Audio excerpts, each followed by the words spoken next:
August 1st, 1943. Benghazi, Libya. The morning sun is a burning disk over the Mediterranean as 178 B-24 liberators warm their engines. The desert sand is whipped into a blinding frenzy by 712 spinning propellers.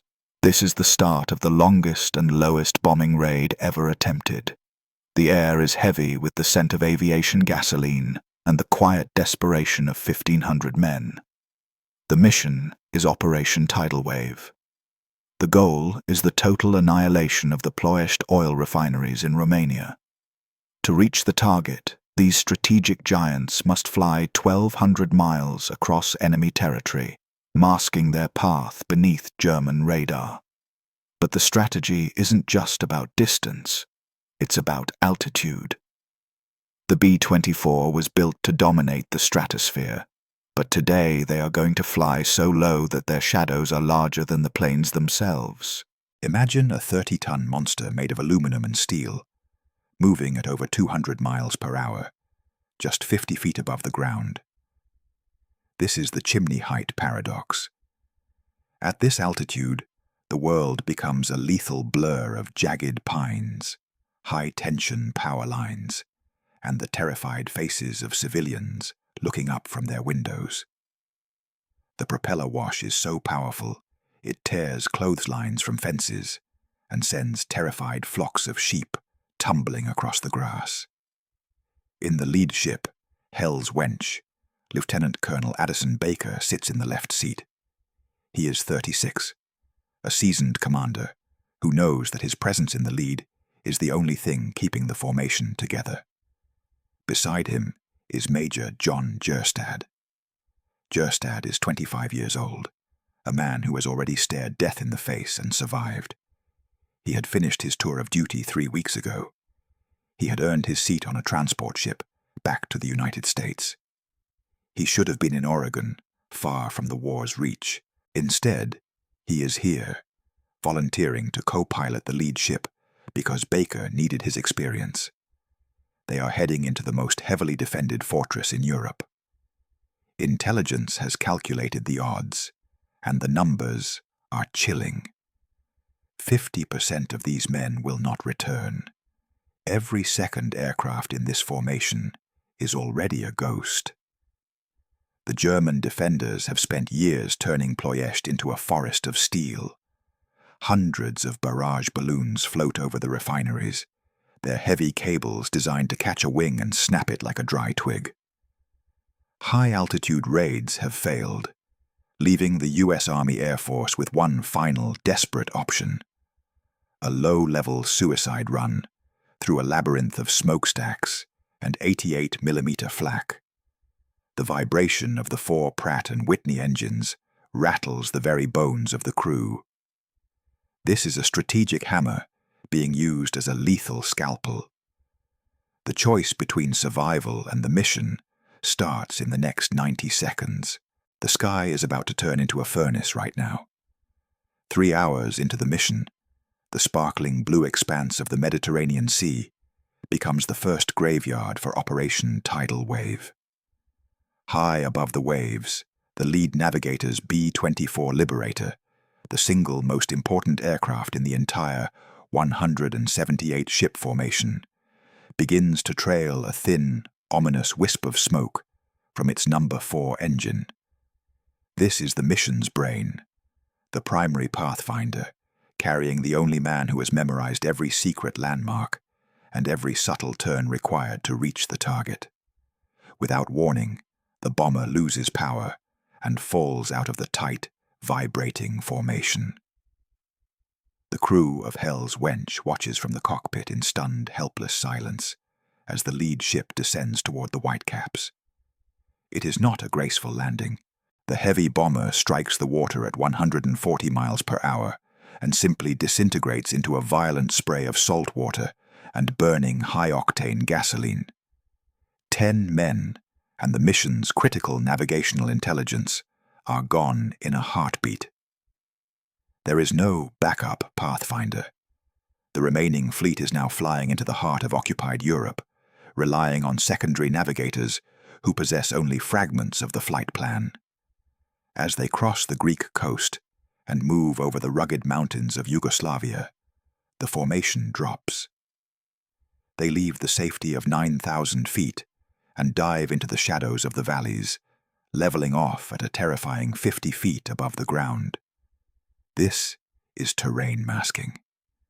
They are flying so low that the pilots are forced to physically look up at the jagged ridgelines on either side of them. The roar of nearly 700 Pratt & Whitney engines shatters the peace of the Balkan countryside, sending terrified flocks of sheep tumbling across the grass and tearing laundry from the lines of quiet village homes. To the pilots, the world is a lethal blur of pines and high-tension wires. To the German radar operators, the bombers have vanished, hidden by the curvature of the earth and the hills themselves. But the price of this stealth is extreme fuel consumption and a complete lack of room for error. Navigational mistakes at chimney height are not just errors. They are fatal collisions. At 9:05 a.m. local time, the formation reaches the initial point, the critical landmark near the town of Pitești. This is the exact spot where the turn toward the refineries must be made. But without the lead pathfinder, the mission commander's aircraft makes the most catastrophic navigational blunder in the history of the 8th Air Force. He mistakes one railway line for another and orders a hard turn to the southeast. It is the wrong direction. Instead of heading toward the oil fields of Ploiești, he is leading over 100 heavy bombers directly toward the massive anti-aircraft batteries of Bucharest. It is a high-speed sprint into a slaughterhouse. Lieutenant Colonel Addison Baker, sitting in the rattling cockpit of Hell's Wench, feels a cold dread settle in his chest as he cross-references his maps with the industrial landmarks rushing past his window. He realizes instantly that the lead group is deviating, taking the entire operation 30 miles away from the objective. The radio is silent, governed by the strictest mission discipline, but Baker knows he cannot follow the leader into a wasted mission. He watches the silver wings of the main force bank away, disappearing into the morning haze. He is the commander of the 93rd Bomb Group, and he has 17 aircraft tucked tightly under his wings. He makes the most difficult decision of his career in exactly 5 seconds. He does not call for permission. He does not break the silence to argue with his superiors. He simply grabs the control yoke and banks Hell's Wench hard to the left, a violent 60-degree tilt that signals his intent to every man in his formation. The 17 pilots of the 93rd do not hesitate. They follow Baker out of the herd and into the unknown. They are now an isolated spearhead, a tiny fragment of the original force, charging into the most heavily defended target in Europe, without the planned support of the other groups. The element of surprise is dead. Every German gun crew in Ploiești has been fully alerted and is now training their sights on the 18 silver bombers approaching from the south. Addison Baker has just led his men away from a navigational disaster and directly into a corridor of concentrated fire. The air begins to taste like gunpowder and scorched metal as the smokestacks of Astro Romana appear on the horizon. The 93rd is alone, exposed, and heading straight into the inferno now. At 9:17 a.m., the B-24 Hell's Wench enters the lethal inner sanctum of the Ploiești defense perimeter at a staggering 470 feet. The industrial skyline of Romania is no longer a map. It is a jagged, suffocating nightmare of pipelines, distillation towers, and high-pressure steam lines. But above the industrial haze floats a silent, terrifying forest of steel. 300 barrage balloons, their heavy steel cables dangling like invisible razors designed to catch a wing and snap a 30-ton bomber like a dry twig. Lieutenant Colonel Addison Baker grips the vibrating control yoke with white-knuckled intensity, his eyes scanning for the cables, while the roar of 4 Pratt & Whitney engines bounces off the brick refinery walls. Then, the world turns into a blast of orange and black. A heavy 88mm anti-aircraft shell, fired from a battery hidden among the cracking towers, detonates with a thunderous roar directly against the right-wing root of Hell's Wench. Shrapnel tears through the thin aluminum skin as if it were parchment, puncturing the primary fuel cells and severing the main hydraulic lines in a single, catastrophic instant. In a heartbeat, the aircraft is transformed. A massive spray of high-octane aviation gasoline ignites against the white-hot exhaust of the engines, and the right wing becomes a 60-foot blowtorch, trailing a terrifying plume of fire and oily soot. Inside the cockpit, the heat is instantaneous, searing, and overwhelming. The metal floorboards begin to glow a dull red, and the cloying, sickly scent of blistering paint and vaporizing hydraulic fluid fills the air. Baker struggles with the controls as the massive asymmetric drag from the burning wing pulls the bomber's nose to the right, threatening to spin them into the ground. Directly beneath his flight path, a survival miracle appears. An open, flat Romanian field stretches out, devoid of pipelines, chimneys, or cables. It is the perfect landing zone. From this altitude, an emergency landing would take only seconds. The 10 men on board could survive. They would walk away from the wreckage, endure a prison camp, and eventually see their families again. It is the survival instinct's loudest, most desperate call. But Addison Baker looks into his rearview mirror. Through the smoke and fire, he sees 17 silver bombers following his every move, tucked in so tight that the flames from his own aircraft are reflecting off their windscreens. He knows the brutal, unshakable logic of air leadership. In this labyrinth of smoke and steel, the 93rd Bomb Group only has one set of eyes, and those eyes belong to him. If he banks for the field, the entire formation will follow him down. The mission will collapse. The fuel that keeps the Nazi panzer divisions moving would continue to flow. To save his crew is to abandon the strike that could shorten the war for millions. Beside him, Major John Jerstad, the veteran who had already flown his required missions and volunteered to be here, does not reach for the emergency bailout lever. He does not suggest a landing. He stays focused on the instruments, his eyes reflecting the orange glare from outside as he scans for balloon cables through the haze. He has already made his peace with the price of the mission. The choice is made in the time it takes for a human heart to beat. Baker ignores the open field. He keeps the nose of Hell's Wench pointed directly at the Astro Romana refinery, now only 90 seconds away. He pushes the throttles forward, demanding more power from the dying engines as the fire begins to melt the very internal structure of the wing. Rivets begin to pop like machine gun fire as the aluminum skin curls and disintegrates in the 300-mile-per-hour slipstream. The aircraft is dying, but it is not stopping. The crew in the back stays at their stations, firing their 50-caliber guns at the flak batteries on the rooftops, refusing to abandon the ship while their commander leads the charge.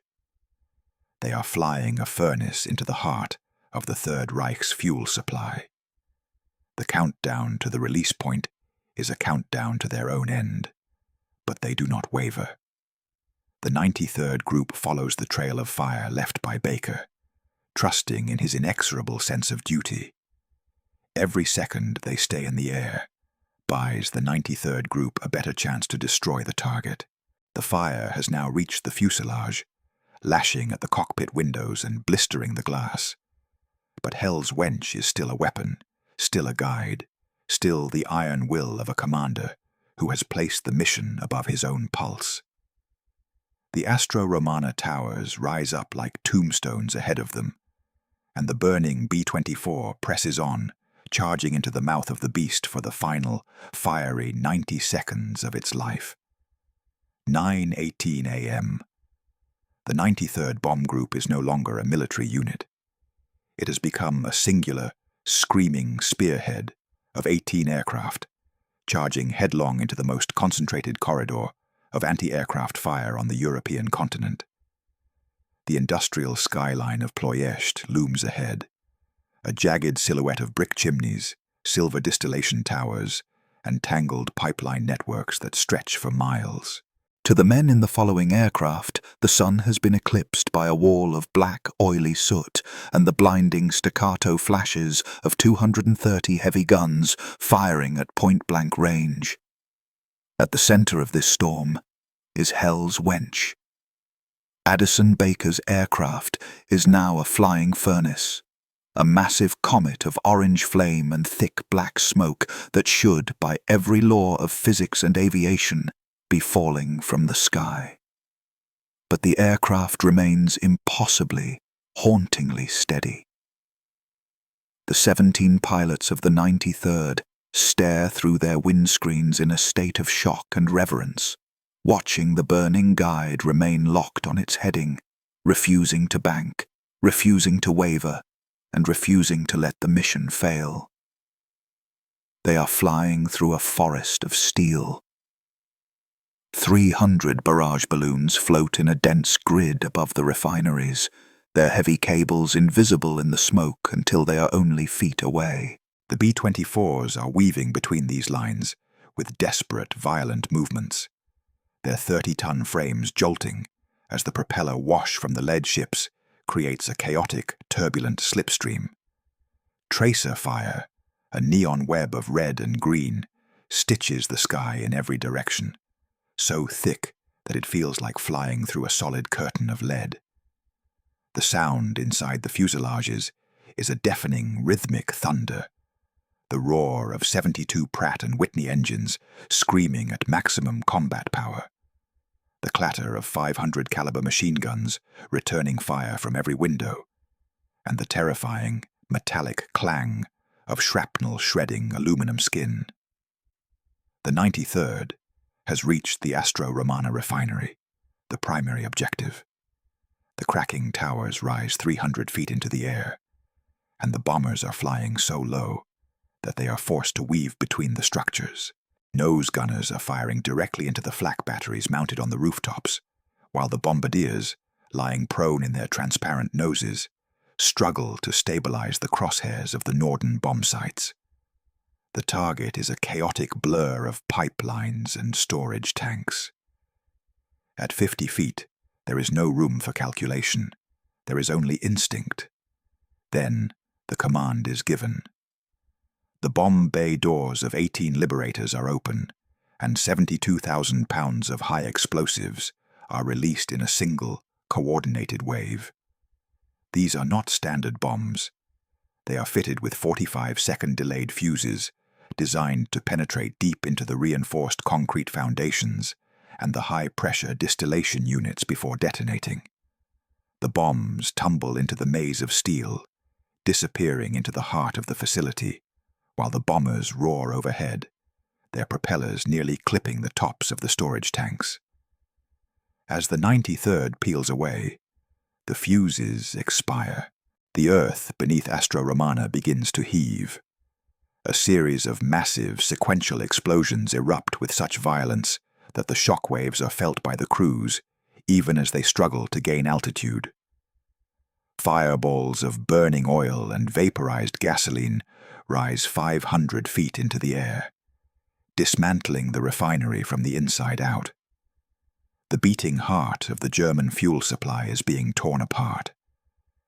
But as the smoke billows behind them, the survivors of the 93rd look forward, only to realize the nightmare is just beginning. Every gun in the city is now concentrated on their small, retreating formation. The sky is a maze of white-hot steel and cordite, and the price of the mission is being extracted in blood and aluminum. The solitary charge of the 93rd has broken the target, but the 93rd itself is now bleeding out over the Romanian plain, and the guide who led them into the fire is starting to succumb to the flames now. The mission at Astra Romana is technically concluded, but the indifferent physics of survival are now rapidly expiring for the 10 men inside Hell's Wench. At 800 feet above the scorched and smoking Romanian countryside, the right wing of the heavy bomber is no longer a functional aerodynamic structure. It has become a mass of liquid aluminum, shrieking metal, and absolute structural failure. There are no dramatic last words captured by radio, and there are certainly no heroic handshakes or shared glances in the cockpit. The reality of a 30-ton strategic bomber disintegrating at 200 miles per hour is silent, mechanical, and utterly terrifying.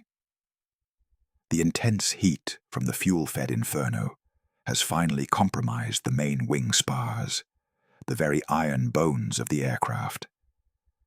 As the metal reaches its thermal failure point, it begins to groan with a sound like grinding tectonic plates, audible even over the roar of the 3 remaining Pratt & Whitney engines. Suddenly, the right wing shears off completely at the root. In one catastrophic instant, the B-24 loses half of its lift. The laws of aerodynamics dictate the carnage that follows. The sudden, massive imbalance of lift causes the aircraft to snap roll violently to the left. In less than 2 seconds, Hell's Wench is completely inverted, her belly pointing toward the sky. Centrifugal force, measured in multiple terrifying Gs, pins every man against the bulkheads and the cold metal skin. The navigator in the nose, the gunners in the waist, and Baker and Jerstad in their seats are no longer human beings with agency. They are merely weights trapped in a violent, spinning centrifuge. At these forces, movement is a physical impossibility. The floor has become the ceiling, and the escape hatches, though only feet away, are now unreachable behind a wall of crushing, invisible force. Gravity is no longer a concept to be navigated by a pilot, but a terminal destination for a falling object. Through the cracked and soot-stained windscreen, Addison Baker sees only a spinning, chaotic horizon of earth and fire. The aircraft is now a 4-engine coffin rotating 4 times every second, trailing a thick, black, oily corkscrew of soot and debris toward the dry soil. Inside the fuselage, the ammunition for the 50-caliber machine guns begins to cook off from the intense heat, sending stray bullets ricocheting through the interior of the tumbling plane, adding a chaotic layer of noise to the mechanical screaming. Pilots in the following 17 aircraft of the 93rd Group watch in horrified, frozen silence. They see their leader, the man who brought them through the forest of steel cables and the blizzard of flak, suddenly plummet out of the lead. They see the flaming wing detach, and the silver fuselage start its violent, uncontrolled death spiral. There are no orders to give, no help to offer. On the ground, Romanian farmers who had been watching the low-flying armada with a mixture of awe and terror now dive for cover in the irrigation ditches. They see a screaming, burning metal cloud descending from the grey morning sky. There is no hope for a miracle. There is no possibility of a glide, a recovery, or a controlled ditching in the open fields they had just bypassed. At exactly 9:47 a.m. local time, Hell's Wench strikes the hard earth at a terminal velocity exceeding 300 miles per hour. The kinetic energy alone is enough to instantly pulverize the airframe. But the 3,000 pounds of high-octane aviation gasoline remaining in the left-wing tanks detonates upon impact. The resulting explosion is massive, creating a blackened crater 15 feet deep and 40 feet across. Debris is scattered across 200 yards of barren field, leaving behind nothing that resembles a human-built machine. There is no survival. There is only the instantaneous, brutal transition from a legendary command ship to a smoking scar on the landscape. The volunteer who didn't have to be there and the commander who led from the front are extinguished in a single flash of orange light and twisted steel. The mission was successful, But the cost was absolute and final. The mathematics of Ploiești have finally claimed their share of the debt, and the 93rd is now flying home through the haze without its heart or its leader. The wreckage is left to the Romanian authorities, who would later recover only charred fragments of the right engines and the dog tags of 10 Americans who chose the mission over their own lives. This was the brutal, unvarnished end of the lead ship, a mechanical disintegration that left no room for Hollywood sentiment, only the cold, hard finality of a war fought at chimney height now. Operation Tidal Wave concluded at 10:32 a.m. on August 1st, 1943. The dust of the Libyan desert had barely settled before the brutal, cold mathematics of the raid became clear. 178 B-24 liberators had departed Benghazi that morning. Only 125 limped back to the sand-swept runways. 53 heavy bombers were lost. 310 airmen were killed. 54 were captured, and over 100 were wounded. It was the costliest air mission in American history to that point. The losses exceeded even the most pessimistic predictions of the High Command. While 30% of the total fleet was destroyed, among the crews of the 93rd Group, who pressed their attacks to the target at chimney height, the loss rate approached a staggering 60%. The oil refineries that supplied 1/3 of Nazi Germany's fuel were crippled. Production dropped from 12 million barrels to 4 million. The Astro Romana facility remained a blackened skeleton of steel. The panzer divisions felt the shortfall. The Luftwaffe's fuel allocations were slashed, and the U-boat fleet spent fewer days hunting in the Atlantic. Strategic planners estimated the raid shortened the war by 90 days, but that strategic success was bought with the finest blood of the greatest generation. 6 months later, the Medal of Honor citations arrived. 5 men received the nation's highest decoration for their actions over Romania, the most for any single air operation in history. Lieutenant Colonel Addison Baker and Major John Jerstad were among them, awarded posthumously for leading their burning aircraft into the heart of the inferno. But history often overlooks the other 8 men inside Hell's Wench: Navigator Harold Sweetman, Bombardier John McCormack, Engineer James Merritt, Radio Operator Cecil Fite, and the 4 gunners whose identities were confirmed only by scorched dog tags found in a desolate Romanian field. They were not the commanders. They do not have statues or individual chapters in the history books, but they stayed at their stations. They watched the flames consume their wings and chose to finish the bomb run. They followed their leaders into a spinning coffin because the mission was the only thing that remained. John Jerstad was only 25 years old. He had finished his tour. He had earned his right to see the green hills of Oregon again. Instead, he chose to fly one more mission. Their sacrifice stands as a testament to the inexorable duty of the airman. We are left with a haunting question that echoes through the decades. Is a 90-day delay in oil production ever worth the lives of 310 men? There is no clean answer. Military history is not a ledger of heroes. It is a catalogue of impossible choices made under the crushing pressure of total war. Baker and Jerstad didn't die for a strategic calculation. They died for the 17 crews behind them. They died to ensure the German guns focused on Hell's Wench and not the men following in their wake. We choose to remember them now,